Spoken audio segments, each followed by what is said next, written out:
लौकिक सुख भी भोगने का जब भी लाभ होता है प्यारे भक्तों, जब आप भगवान को जान लेते हो। भगवान कहते हैं भोगों को भोगो, उनमें आसक्त मत हो, उनको भोगो और लेकिन भगवान में मन को लगाए रखो, तो फिर कोई प्रॉब्लम ही नहीं है। ये बहुत ही महत्वपूर्ण बात है।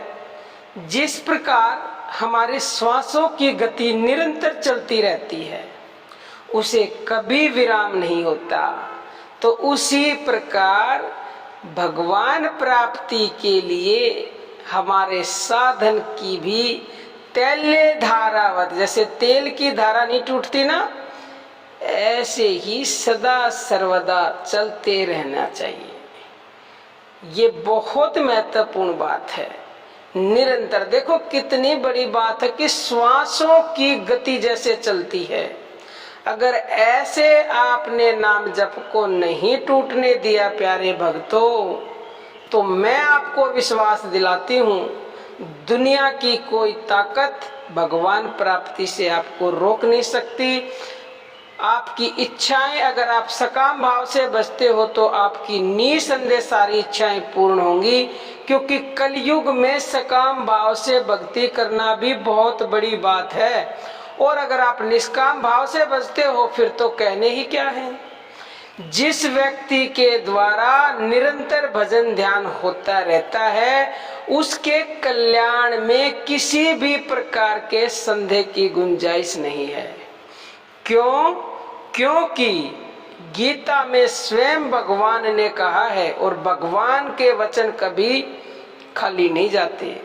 भगवान कहते हैं अध्याय 8 के श्लोक नंबर 6 में, हे कुंती पुत्र अर्जुन, यह मनुष्य अंत काल में जिस भी भाव को स्मरण करता हुआ शरीर का त्याग करता है, वह उसको ही प्राप्त होता है, क्योंकि वह सदा उसी भाव से भावित रहता है। मनुष्य सदा जिस भाव का चिंतन करता है, अंत काल में भी प्राय उसी का स्मरण करता है। कि कहीं आप ये सोचो कि अंत समय में तो कोई भी मनुष्य नाम का स्मरण कर लेगा, तो प्यारे भक्तों इतनी आसान बात नहीं है। अंत समय में वही बात याद आती है जो आजीवन आप करते हो। तो आजीवन तो पता नहीं कहाँ कहाँ मन भटक रहा है, तो नाम कैसे याद आएगा। तो अंत समय में नाम को याद करने के लिए आजीवन नाम को याद करना परम परम आवश्यक है, तभी आपको वो अंत समय में याद आएगा। और वो अंत समय में याद आ गया, वो निश्चित आएगा। ये निश्चित है, आप जीवन से जुड़े रहे तो निश्चित याद आएगा, और निश्चित याद आएगा तो भगवान की प्राप्ति निसंदेह ही नहीं। निरंतर चिंतन करने वाले साधक के लिए तो भगवान अपनी प्राप्ति बड़ी सहज बताते हैं। भगवान गीता के अध्याय 8 के श्लोक 14 में कहते हैं, हे अर्जुन, जो पुरुष मुझ में अनन्य चित होकर सदा ही निरंतर मुझ पुरुषोत्तम को स्मरण करता है, उस नित्य निरंतर मुझ में युक्त हुए योगी के लिए मैं सुलभ हूँ, अर्थात उसे सहज प्राप्त हो जाता हूँ।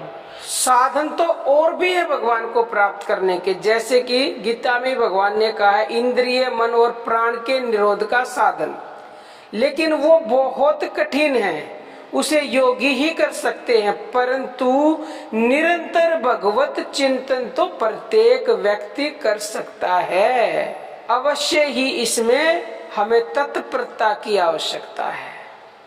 तत्पर होने पर भी यदि जीवन काल में भगवत प्राप्ति नहीं हुई तो अंत काल में तो निसंदेह हो ही जाती है। प्रेमी भक्तों, तन मन और वचन तीनों से साधन होना चाहिए।